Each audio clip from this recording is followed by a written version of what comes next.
Assalamualaikum warahmatullahi wabarakatuh. Alhamdulillah wassalatu wassalam ala rasulillah dan amma ba'du ya ibadallah usikum bitaqwallah fa inna jannata iddat liman taqah. Topik kajian pagi ini salat Isra Awabin dan insya Allah biasa kita lakukan minimal 7 salsek 7 ada wartos ada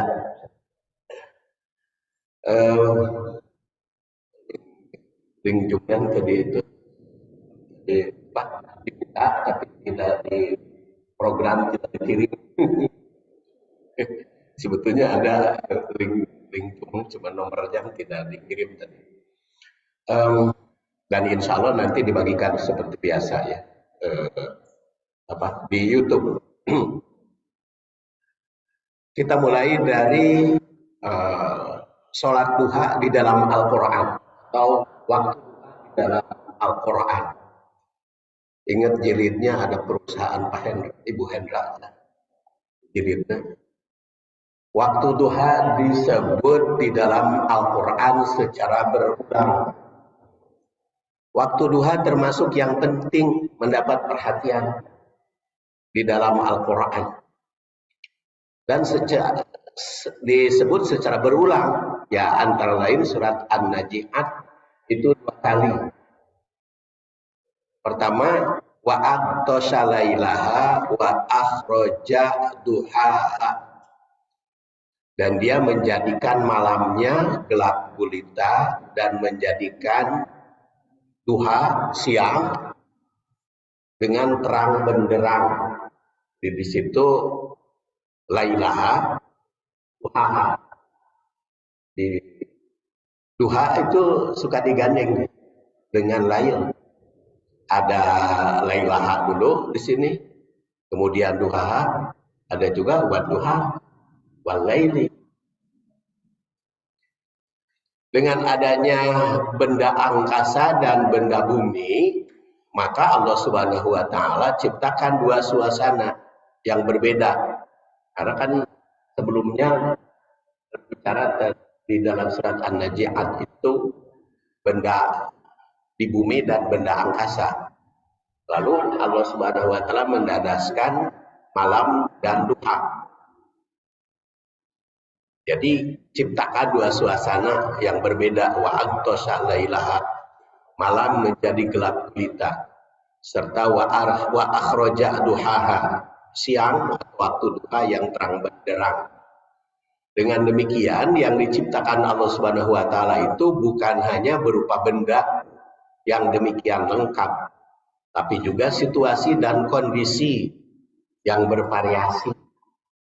Bahkan kalau di dalam surat Abasa mah urusan makanan dibahas itu secara mendetil di Abasa itu. Dari mulai fajan dulil insan ila to'ami. Begitu nanti makanan sayuran, kacang-kacangan. Jadi kadang-kadang kita kurang memperhatikan, kurang memperhatikan apa yang dibahas, apa yang dimakan. Padahal ada di dalam Al-Quran.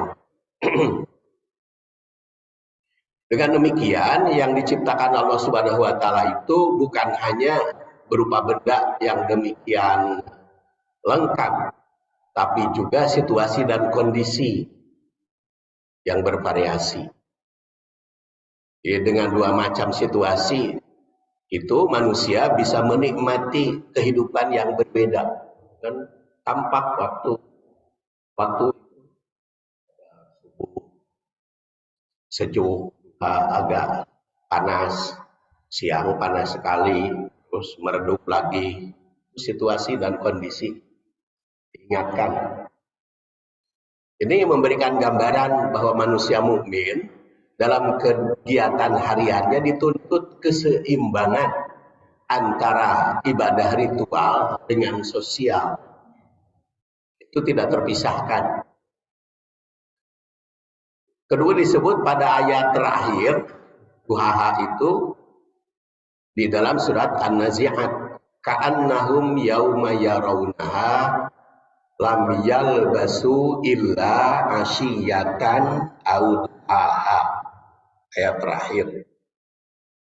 Pada hari mereka berbangkit, pada hari mereka melihat hari berbangkit, mereka merasa seakan-akan tidak tinggal di dunia ini melainkan sebentar saja, antara sore dan pagi atau waktu duha.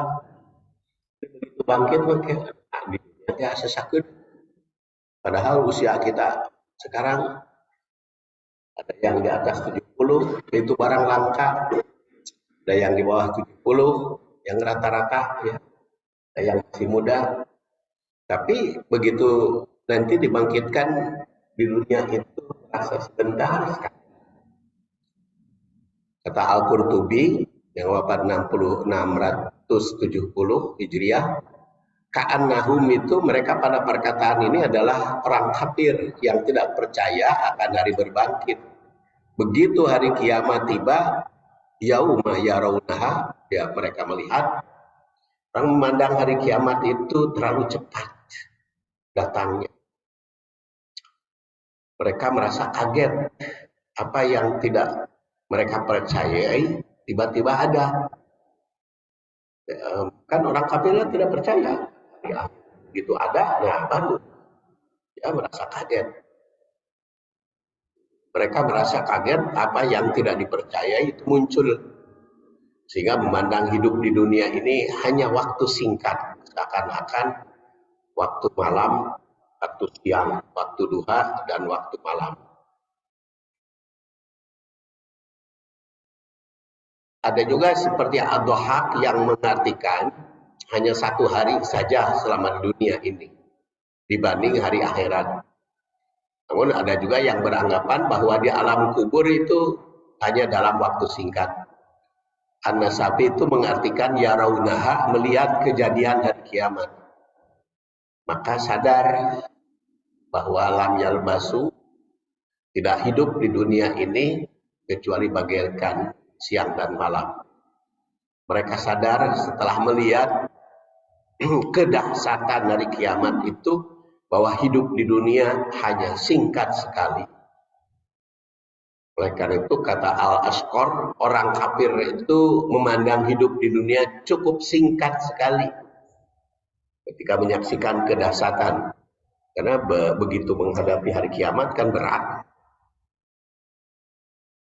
Perasaan demikian karena banyak sekali penyesalan yang mereka rasakan. Mengapa tidak memanfaatkan hidup di dunia sebaik mungkin, mencapai kebahagiaan akhirat.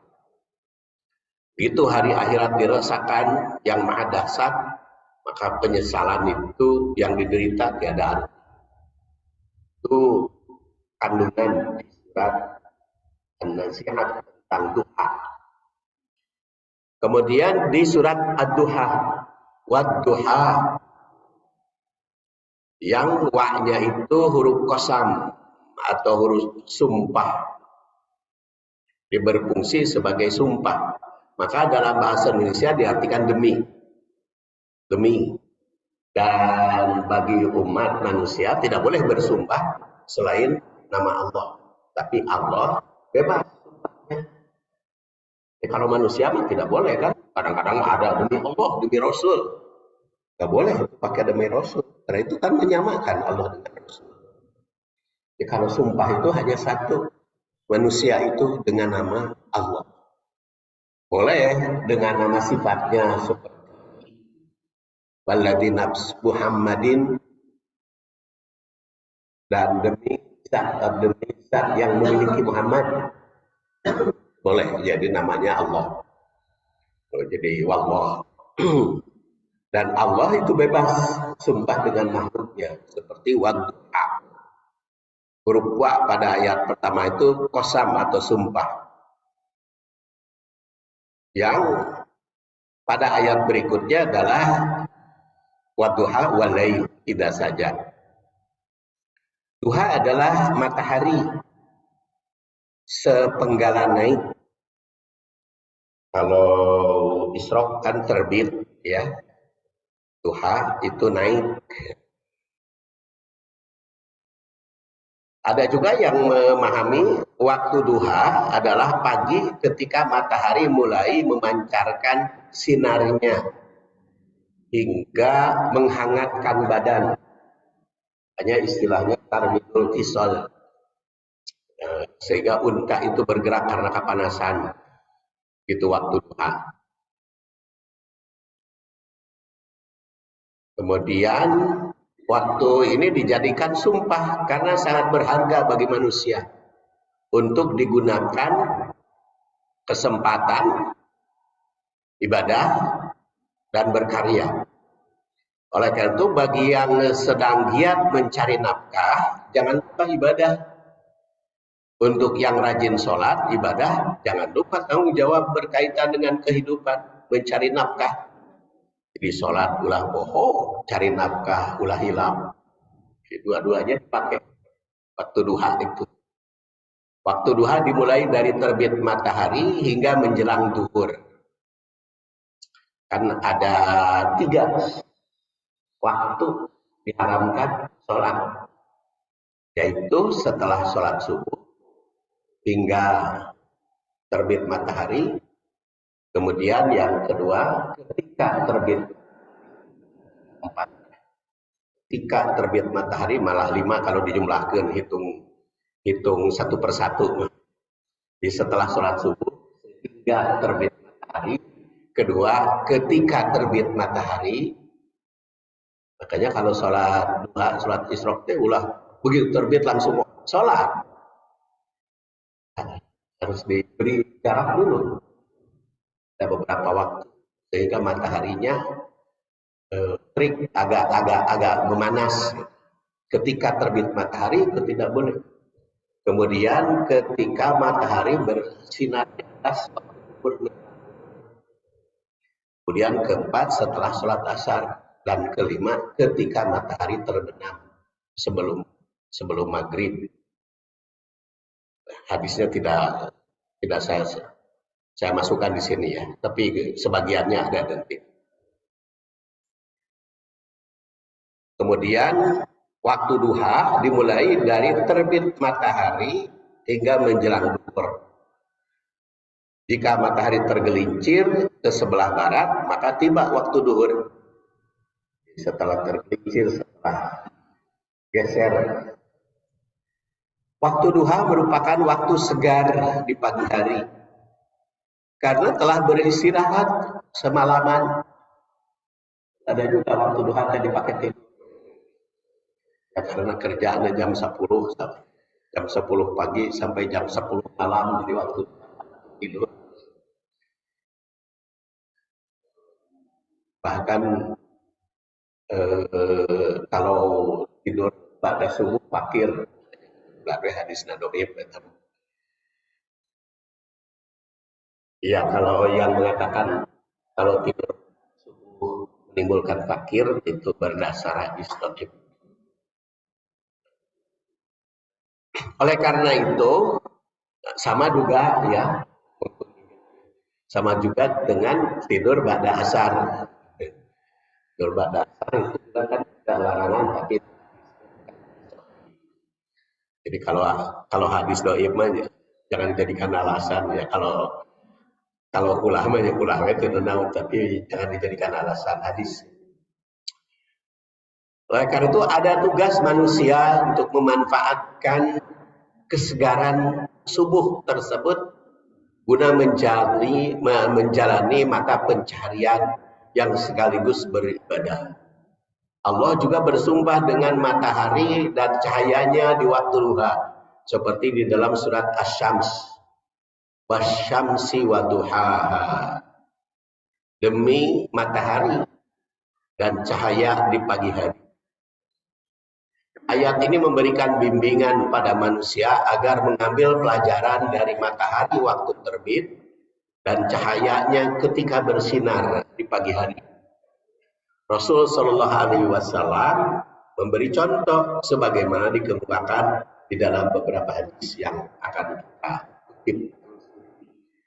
Nah, jadi kemukakan kita pada lalu itu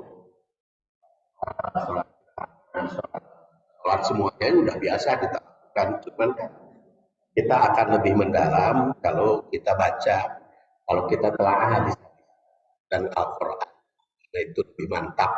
Jadi menelusuri, menguatkan, membandingkan Quran dan hadisnya. Sekarang kita lihat sholat duha, isyraq atau awabin.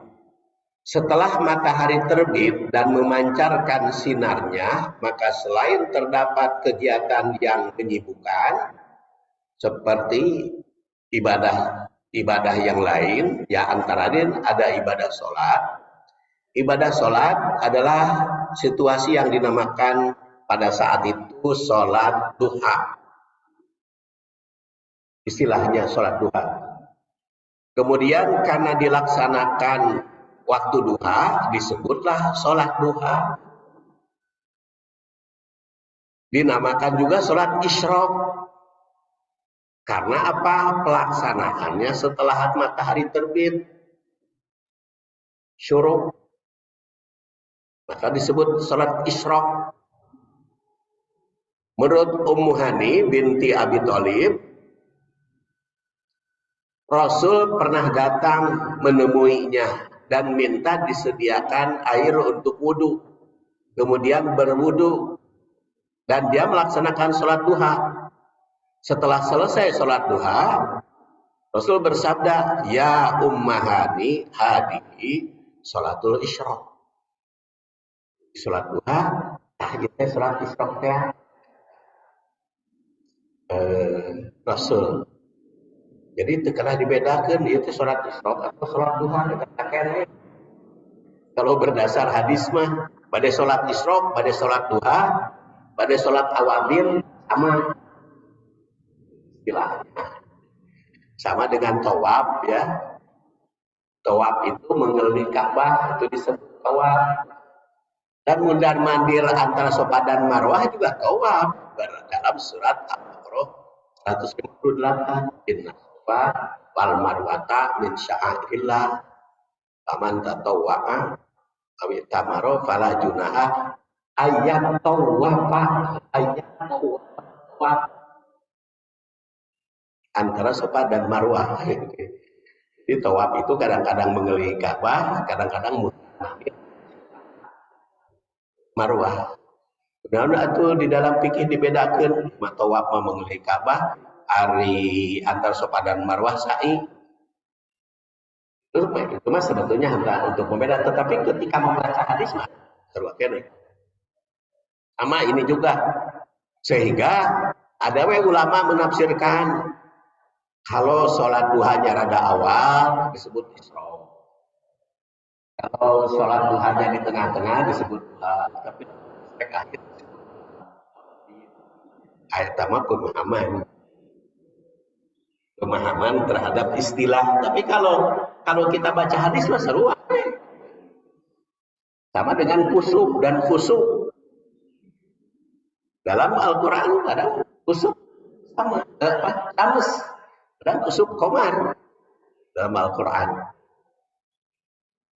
Nanti gerhana belum kita bahas. Jadi dikatakan isyraq karena bertepatan dengan matahari meninggi. Maka oleh Rasul disebut ya ummahani hadi sholatul isyraq. Ini sholat isyraq. Jadi sholat isyraq juga tidak usah terburu-buru matahari muncul langsung sholat, nggak boleh. Harus tunggu naik. Ya kita lihat dalil-dalilnya kenapa sholat duha disebut sholat Isra, juga disebut sholat awabin. Waktunya dalam riwayat Zaid bin Arqam, sholatul awabin hina tarmadul fisol. Sholat awabin dilaksanakan ketika anak unta berlepas karena kepanasan. Hadis riwayat Muslim. Yang lahir 206 4261 Muslim.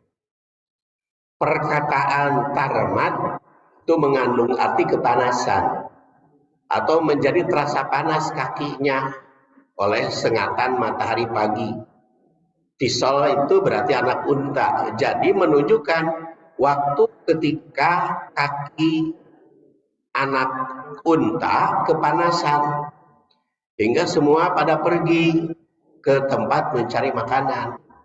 Itulah menunjukkan bahwa sholat awabin itu sholat duha ketika matahari terbit.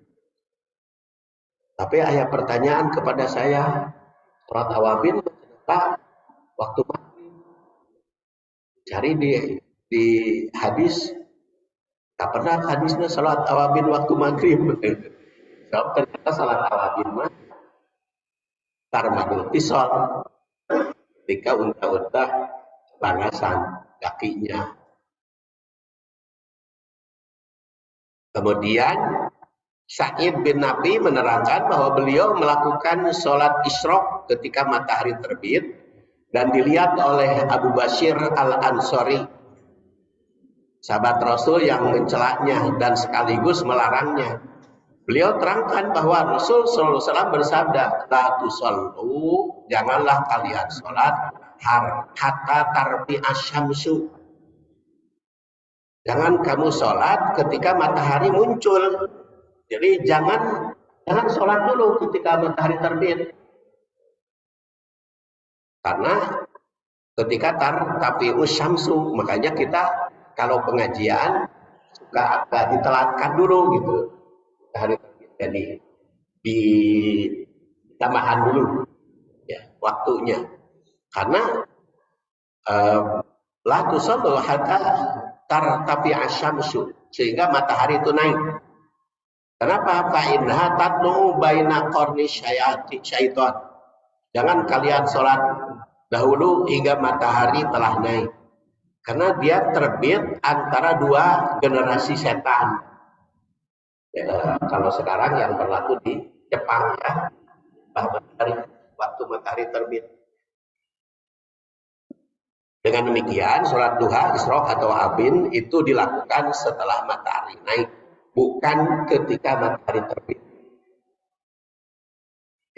Ya beberapa menit lah diberi waktu. Itu waktu ya. Sekarang kita beralih ke jumlah rakaat. Sholat duha, awabin, isyraq itu berapa rakaat? Jumlah rakaat sholat awabin, isyraq, duha itu Muslim bin Hajjaj, Imam Muslim, kita katakan lahir 206 wafat 261, membuka judul dalam satu kitab sahihnya, bab istihbab sholatid duha, bab disunatkan, diistihbab, dicintai sholat duha. Wa anna aqallaha, dan paling sedikit sholat duha itu rakaatan, 2 rakaat. Wa akmalaha, dan paling banyak sama ni rakaat, 8 rakaat paling banyak. Wa ausatuha, pertengahannya sedang, arba'u rakaat, 4 rakaat. Au sit, atau 6. Walhas ala muhafadhu alaiya, soke urus apa itu dorongan. Pada 2, pada 4, pada 6, pada 8. Nah, ini jadi persoalan ai genep teh pakai tasahud akhir atau tidak. beberapa kali. Kalau sepanjang tidak ada hadis yang menggariskan cara, itu bebas. Mau dua, sholat lagi, dua, sholat lagi, dua, sholat lagi, 3 kali 2, genap, atau 4 kali 2. Ima dituntut, dua, ngaji, dua, konsumsi heula di masjid, tangga rumah, tambah lagi 2. Bekerja, ada selesai, 2 lagi. Enggak. Jadi sepanjang tidak ada aturan di dalam hadis caranya. Jadi kalau ada aturan-aturan tadi yang saklek ijtihadi. Jadi ada syar'i, ada ijtihadi. Kalau syar'i ya berdasar Quran. Kalau ijtihadi itu pendapat. Jadi pendapat mah bisa benar, bisa salah, dan boleh. Para ulama ya berpendapat ya, boleh saja. Kalau tepat pendapatnya, pahala. Kalau salah, 1 pahala. Asal ada sumbernya. Dari surat Muslim ya. 4. Jadi kata Imam Muslim, nggak, bari 2, bari 4, bari.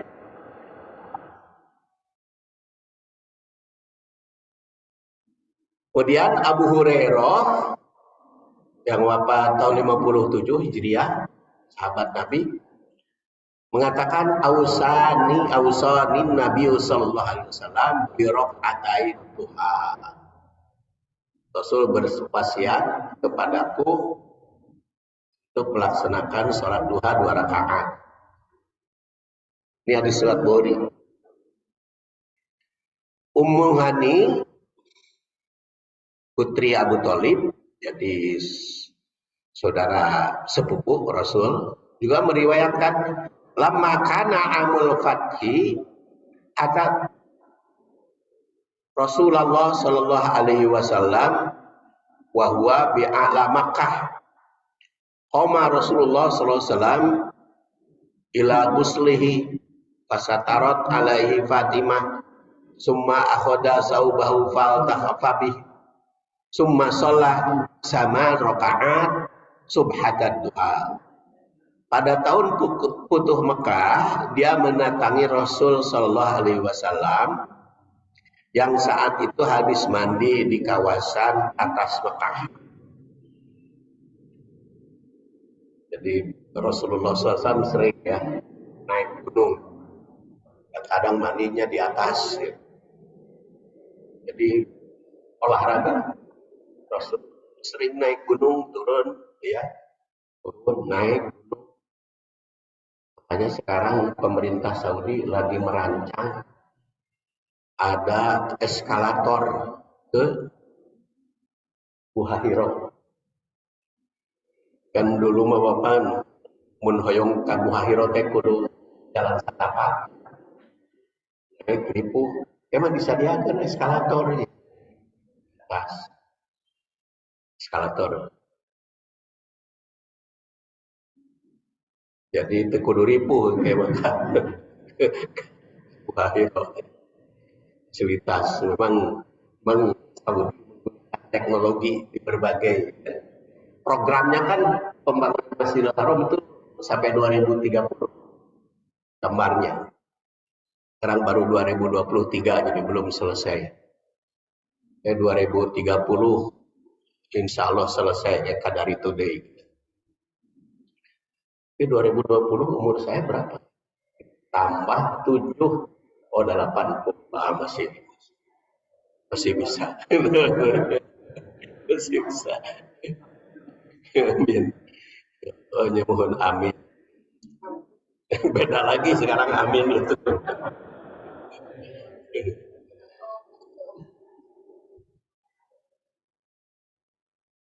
Jadi KPU itu make doa. KPU itu make doa bahasa Arab, bisi pajak dan iklan. Sehingga akhirnya Ketua KPU mengatakan, marilah kita berdoa sesuai agama masing-masing.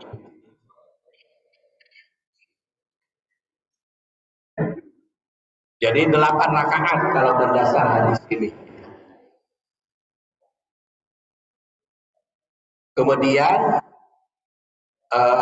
riwayat Abi Sa'id Abil Hindi, Rasul bersabda, summa qala fa shalla saman sajdat wa dzalika duha. Salat duha sebanyak 8 kali sujud dan waktu duha. Kalau ini 8 kali sujud. Kalau 8 kali sujud berarti 4 ya. Dan 1 rakaatnya 2 kali sujud. Aisyah pernah ditanya tentang jumlah rakaat sholat duha yang dilakukan Rasul. Maka beliau menjawab 4 rakaat wa yazid masya'a. 4 rakaat tapi ditambah sesuai dengan kehendak. Sekarang Aisyah teh 4 ditanya, tapi ayat tambahan kan yang terhitung benar. Kata Aisyah. Itu hadis riwayat Muslim. Kemudian berdasar hadis ini rakaatnya tidak dibatasi. Karena kata Aisyah, yazid masya'a. Nambah aja sesuai dengan kehendak kumaha salse nawe meureun. Makanya oleh Muslim ditafsirkan paling banyak 8. Namun ada riwayat yang lain yang jumlahnya hanya mencapai 12 rakaat. Sampai ada dari Anas bin Malik. Anas bin Malik 4 Hijriah. Dalam usia 103 tahun Anas bin Malik.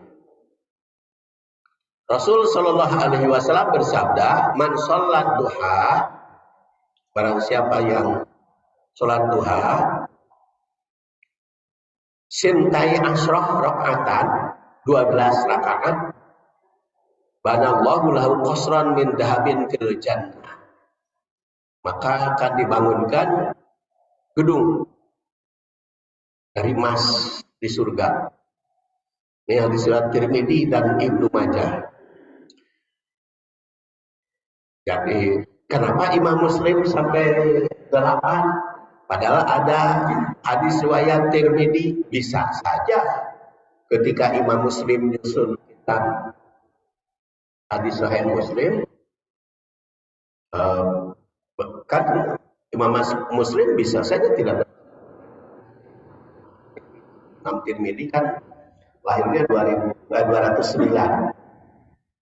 wafat 207. Kalau Imam Muslim 206, wafat 261. Itu bisa juga. Jadi hadis itu ditemukan oleh Imam Tirmidzi tapi tidak diriwayatkan oleh Muslim. Atau bisa jadi menurut Imam Tirmidzi sahih tapi oleh Muslim belum ditelusuri. Tuh, kan kalau bedanya metode nyusun kitab hadis, kalau Imam Muslim mah memasukkan hadis nanti yang sudah dijamin sahih, hasil penelitian dia. Jadi yang meneliti dia, beliau sendiri yang meneliti. Imam Bukhari dan Muslim meneliti dengan dirinya sendiri ya. Beda kalau zaman sekarang. Kalau zaman sekarang capek-capek keserangan. Gak ada alatnya kan, pakai komputer aja. Kalau sekarang mudah sebetulnya bikin hadis mana sahih, mana ada hasan kan, ada komputer. Kalau di zaman Imam Bukhari, zaman Muslim boro-boro ada komputer, dong bahas hadis teh, mangi hadis dia ditelusuri dan ishah gitu. Dan itu penelitian cukup bisa di kamar ya. Untuk kudu di kamar, kita di mana ya? Komputer.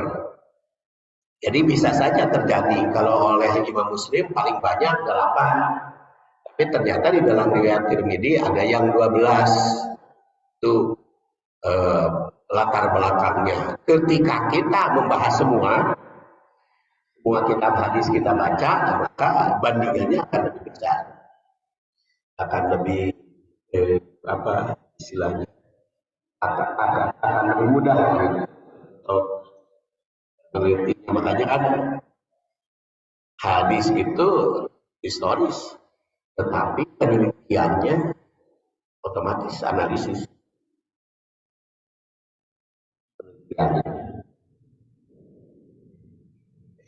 Jadi dengan demikian bisa dilakukan beberapa alternatif jumlah rakaat yang dilakukan jumlah rakaat sholat duha adalah 2 rakaat, sebagaimana diriwayatkan Abu Hurairah 4 rakaat, diriwayatkan Abu Sa'id 8 rakaat, diriwayatkan Ummu Hani 12 rakaat, diriwayatkan oleh Anas bin Malik. Dan Anas bin Malik itu sahabat yang paling akhir wafat, ya, karena dia tahun 93 wafatnya dalam usia 103 tahun. Di riwayat Ibnu Majah dan Tirmidzi. Apakah tiap hari mesti dilakukan? Itu pertanyaan. Sholat duha dikudu tiap hari itu, yang dimana tempatnya? Tempatnya kan tidak disebut. Rasul kan pernah di gunung, gini, pernah di rumah Ummu Hani. Sholat duha di mana? Dikudu di masjid baik. Di mana? Ada di bumi, ada di tempat kerja. Pada berangkat ke Jakarta, Megol di rest area duha berapa? Cara mesti di mana tempatnya? Apakah tiap hari?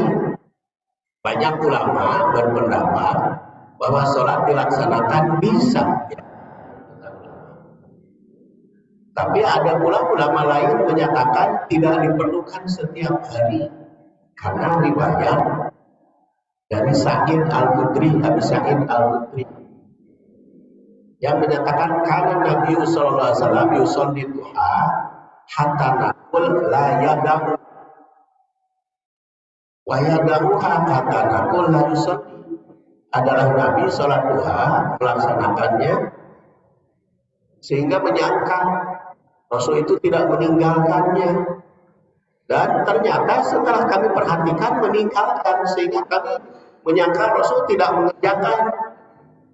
Juga setiap hari sulit dikit, misalkan kadang-kadang kan sahabatnya itu berani lah jumlahnya, tapi sedikit lihat.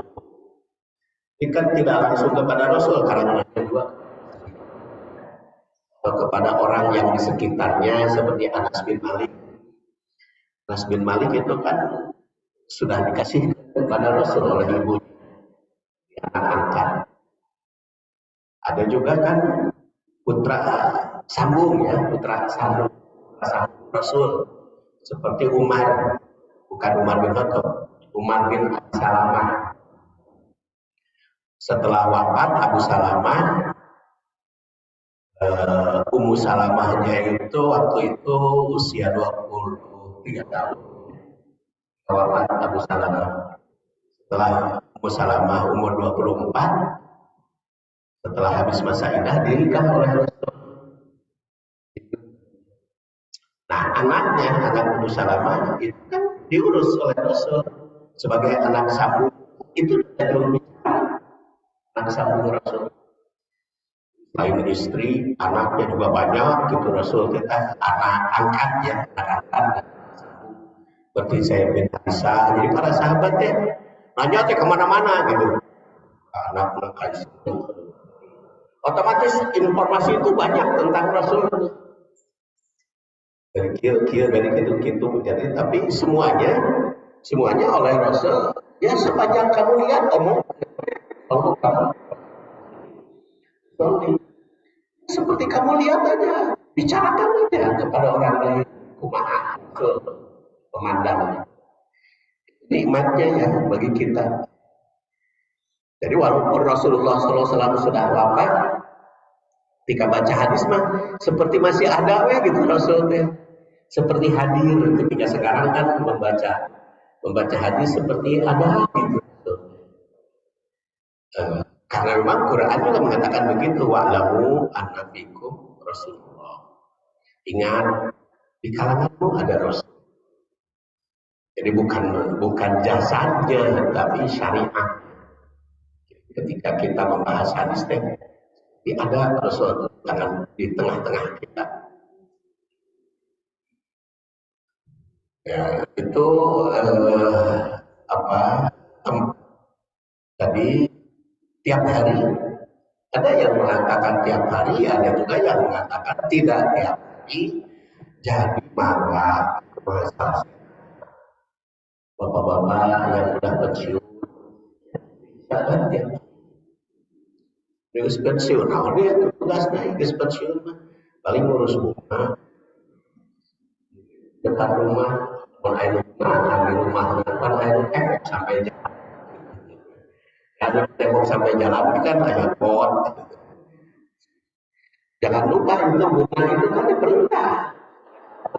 Wahana kok gulba. Jadi jangan lupa menanam bunga di rumah itu. Quran memerintah wahana kok gulba. Di taman di tembok langsung ke jalan harus ada di sisi. Sakun tanah dan kan di sini. Tunggu hari di masjid, hari di mana ayat apa belakang kan emang bisa habis ya. Jadi bisa bunga sesekali sholat duha yang pensiun seperti saya pensiun tapi pensiun juga itu habis. Jadi pada dasarnya Sa'id Al-Khudri bahwa menyangka Rasul kan tiap hari sholat itu tiap hari. Jadi artinya sesuai kemampuan masing-masing. Yang tiap hari mah tahajud. Kalau tahajud witir ya, tahajud witir itu tiap hari diusahakan. Kalau duha karena berkaitan dengan pekerjaan. Sama sholat tahajud juga kan paling sedikit atau satu rakaat. Dahofa ahadukum subhan al-musli rakaatan. Kalau ketakutan kesiangan satu rakaat saja.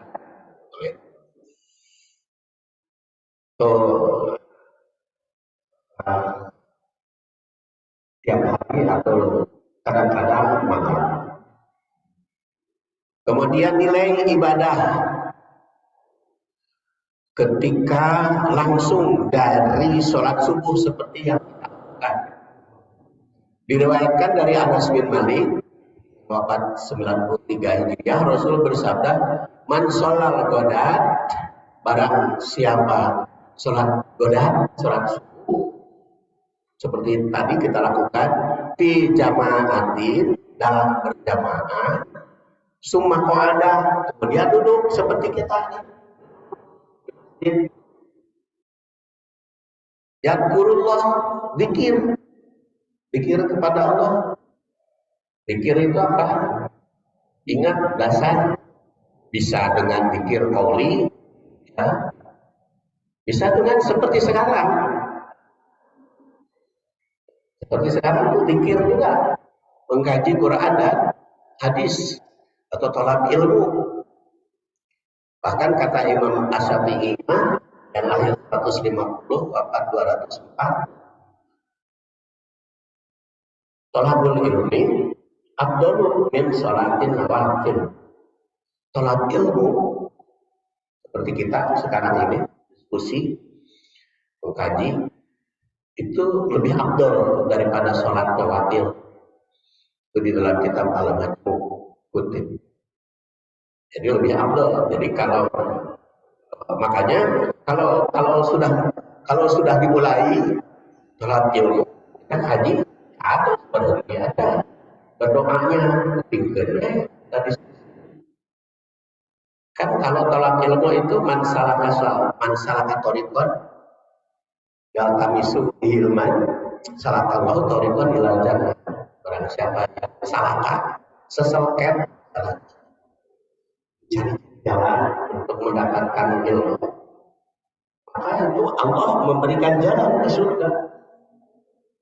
Bahkan dikatakan bagi yang tolak ilmu, mengkaji Quran dan hadis, malaikat berdoa untuk kita dan merendahkan, dan makhluk yang lain juga berdoa hatta kita ilmu sampai ikan di lautan. Namun hayang Abdul bernilai umroh dan haji tiap hari ngaji subuh, tiap hari. Jadi kalau ayam salsenya Senin, salsenya Salasa, salsenya karena ayam salse tiap hari. Tapi kan hari tiap hari mah gorowo bendahara di kadeng. Aku senang intern beda, kamunya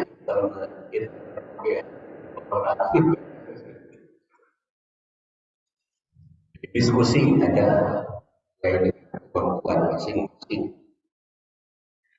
Yang kok ada yang Allah hatta tatlu asyamsu sampai terbit matahari. Nah, kita sekarang terbit matahari jam berapa? Hatta tatlu asyamsu sehingga terbit matahari. Naik gelar gitu, mataharinya sampai beberapa menit. Kemudian summa sholat rakaat, sholat 2 rakaat karena lahu ka'ajri hajjah wa umrah, maka baginya itu nilai ibadah. Qala Rasulullah sallallahu alaihi wasallam, Rasul bersabda, tamah sempurna. Jadi berada macam nama keluar geula ke masjid asal terikat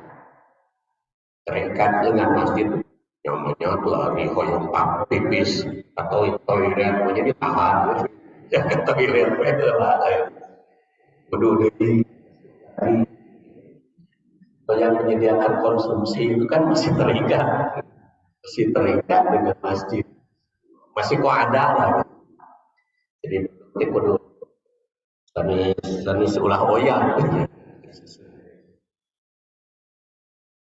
Jadi itu nilai haji dan umroh ya minimal umpamanya pengawasan seminggu sekali, sekali umroh dan haji kan sekarang umroh ya paling murah kan sekarang 30. Pokoknya kalau di bawah 30 juta ragu. Jadi di atas 30 juta. Makanya Ibu Erna itu istrinya Pak Syekhul Islam kan visa itu sekarang 3 bulan bisa umroh itu. Makanya dia mah 3 bulan berangkat 3 bulan cicing jadi Islam yang ngikut jamaah bulan balik cicingnya gitu. Jadi yang pertama kaitan bisnis umroh ulah tiap tahun Pak. Umroh bukan ulah tiap tahun, ulah beberapa kali dalam 1 tahun. Tiap tahun maka, tapi tidak boleh beberapa kali dalam 1 tahun. 1 tahun karena Rasul seperti itu. Rasul itu belum pernah umroh dalam 1 tahun melebihi 1 tahun. Jadi berkali tahun ini umroh, maka tidak umroh lagi baru tahun berikutnya. Itu Rasul.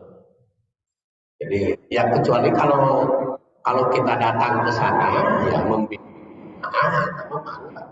harus umroh kalau kau mau ke masjid Masjidil Haram harus umroh kalau dari luar. Kalau untuk ibadah mah cukup 1 tahun 1 kali. Tapi ya Supaya apa? Ya bisa dengan ini. Dengan kita minimal seminggu sekali diskusi. Diskusi mengkaji ayat Al-Quran sampai matahari terbit. Kadang-kadang kan kalau tidak ada kegiatan maka salah waktunya dengan diskusi. Jadi ini merupakan anugerah Allah bagi jamaah yang ingin mendapatkan nilai umroh dan haji. Ini hadis diriwayatkan oleh Tirmidzi. Sengaja saya cantumkan nomornya maupun juz serta halamannya. Bagaimana perhitungannya? Kok bisa umat Islam subuh berjamaah, kemudian dilanjutkan dengan berada di masjid untuk berzikir, baik zikir qauli, zikir qalbi maupun zikir amali. Bahkan tolak ilmu termasuk zikir yang utama, sudah pasti nilainya akan lebih dari utama. Nilai yang diraih adalah ibadah haji dan umroh. Komo untuk gaduh hartos mah ada ibadah haji naik dari sekarang sudah ya nambah ya sampai 59 dan ibadah haji teh naik baik dan sama sebenarnya mah kalau benar mah duit jamaah haji yang 25 juta per orang kalau dikelola benar itu akhirnya akan gratis dan tidak boleh ada tambahan karena itu dari kemanfaatan. Sekarang 25 juta kita ngitung yang gampang aja, duit ibu sudah nyimpen 25 juta dan itu nunggu 20 tahun 20 tahun berarti kalau 1 tahun persen ya bunganya 7 kali 20 kan 140% kali 25 juta kan berarti uang ibu yang dari 25 140 kali 25 sudah 40 juta. Berarti kudu gratis, tidak boleh tambahan lagi. Jadi semakin lama nunggu itu semakin banyak manfaat. Kalau mengurus uang jamaah itu benar. Tidak ada tambahan lagi. Jadi kalau sudah 25 juta akan tidak perlu. Jadi kalau sekarang itu masih begitu karena ya mudah-mudahan tahun 2004 presidennya benar gitu bisa mengelola. Saya berharap betul ke 2024 ya benar. Amin. Itu ilmu itu bernilai umroh dan haji. Dan itu kalau benar-benar dihitung bisa ya, secara logika aja begitu. Kan ditaikkan sampai 90 dan sebagainya. Bagaimana Allah Subhanahu wa taala menghitung bahwa sholat subuh berjamaah terus sampai ngaji nilainya umroh dan haji keren Allah.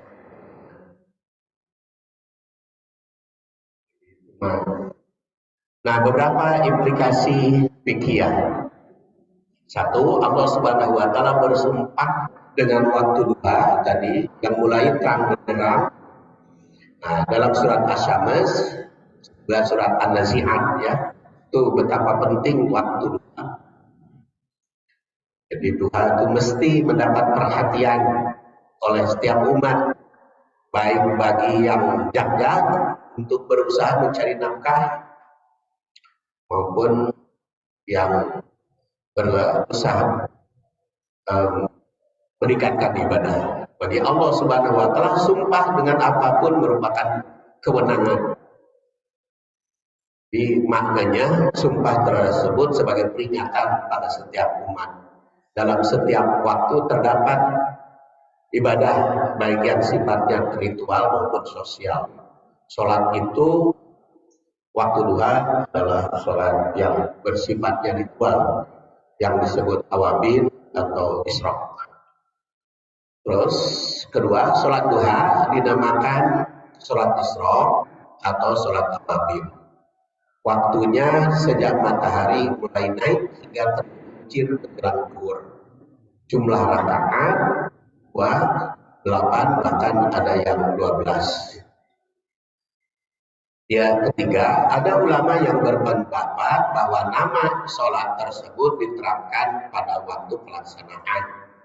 Jika dilakukan pada waktu matahari naik, awal waktu, maka dinamakan sholat Isra. Yang berarti matahari terbit di kawasan timur. Jika dilakukan waktu agak siang, yang matahari telah naik, maka dinamakan sholat duha. Ini sekali lagi ulama, ini sifatnya ijtihad. Kalau hadis-hadisnya kita uraikan tadi. Sedangkan jika dilakukan di tempat pekerjaan dan menyisihkan waktu, bersibuk-sibuk, sisihkan waktu. Refreshing ya, sibuk ya pekerjaannya. Refreshingnya sholat heula, nah, disebut awabi. Yang berarti pulang heula kepada Allah, ya, refreshing. Pulang heula teh bukan fisik tapi rohani. Sajadah biar enak. Ibu Hendra lagi di toko, tengah-tengah, kemudian barangnya nampar sholat. Namun istilah tersebut merupakan ijtihad para ulama. Dalam hadis di atas dikemukakan bahwa sholat itu terkadang terkadang Isra, terkadang Awabin. Jadi kalau penerapannya ijtihadi. Waktu duha selain untuk bertugas yang berkaitan dengan kehidupan mata pencaharian, muamalah, ada tugas yang berkaitan dengan ibadah ritual. Itulah mungkin salah satu hikmahnya. Waktu ini menjadi sumpah Allah agar menjadi perhatian setiap umat. Umat yang beriman tidak hanya mengurus kesibukan di pagi hari urusan duniawi, tapi juga menghadap akhirat ilahi. Di sela-sela kesibukan manusia lain berusaha menjalankan mata pencaharian, tapi juga tidak lepas mendekat kepada pencipta. Sholat duha dinamakan pula sholat Isra menurut sebagian ulama bila dilakukan awal tahun tadi hingga matahari dan seterusnya. Dan waktu akhirnya itu adalah menjelang sholat zuhur. Itulah ibu-ibu dan bapak-bapak rahmatullah kita pagi ini. Maka kalau masih ada pertanyaan boleh, saya kira sampai matahari memancarkan sinarnya. Subhanakallahumma wa bihamdik, asyhadu an la ilaha illa anta, astaghfiruka